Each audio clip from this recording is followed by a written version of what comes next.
What a world. What a world we look at when we see the world right now.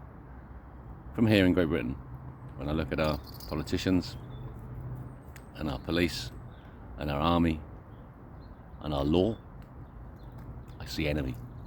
I just see enemy. What's the purpose of the law?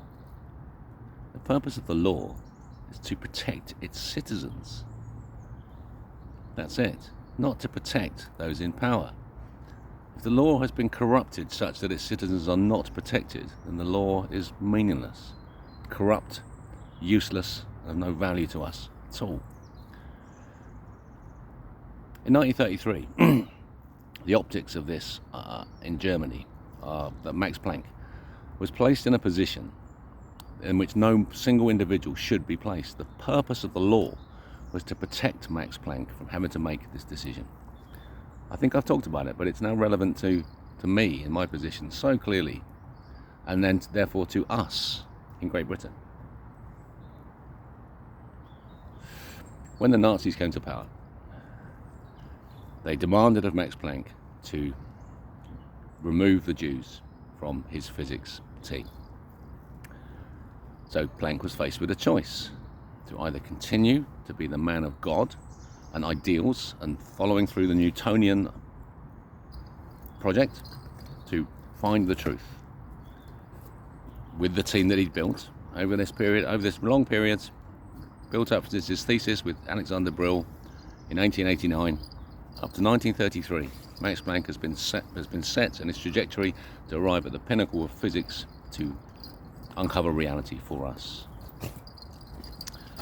And in 1933 he's faced with a choice where the law says remove the Jews, and that if the Jews are removed, then the reality is not going to be shown to us. It can't be. It's going to be only an Aryan, as the Nazis called it, physics allowed. And if that's the case, then that's not the truth, is it? That's going to be someone else's truth.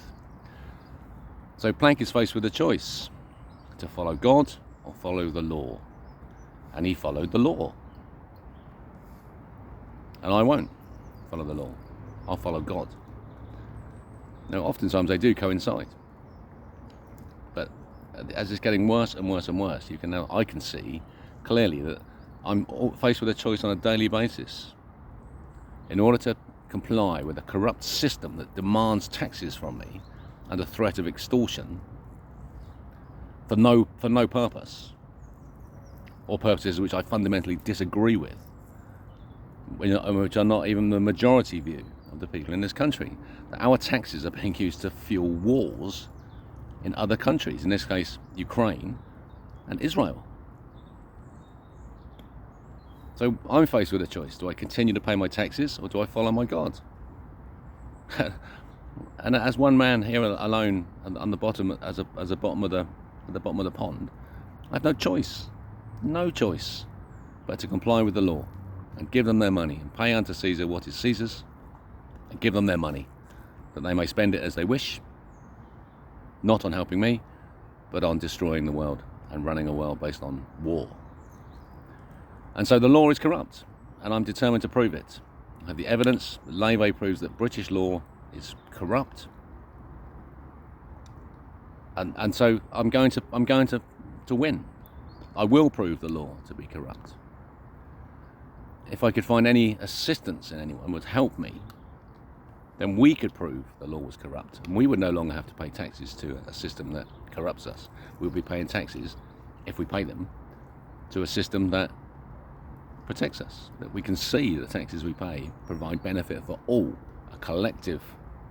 That's the purpose of taxation, is to fund the collective for the benefit of all. And so that's my fight, and I shall continue to have it.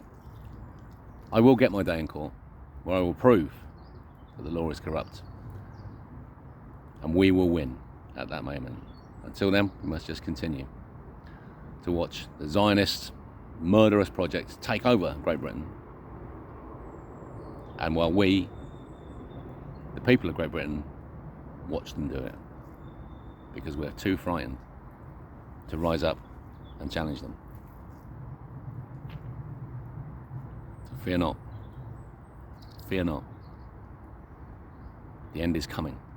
Judgment day is approaching, when I will be judged, and the law will be found wanting. It'll be wanting for God. God will be restored to their throne. And I long for that day. And at last, the planet becomes ours. It belongs to the Son of Man. What a world.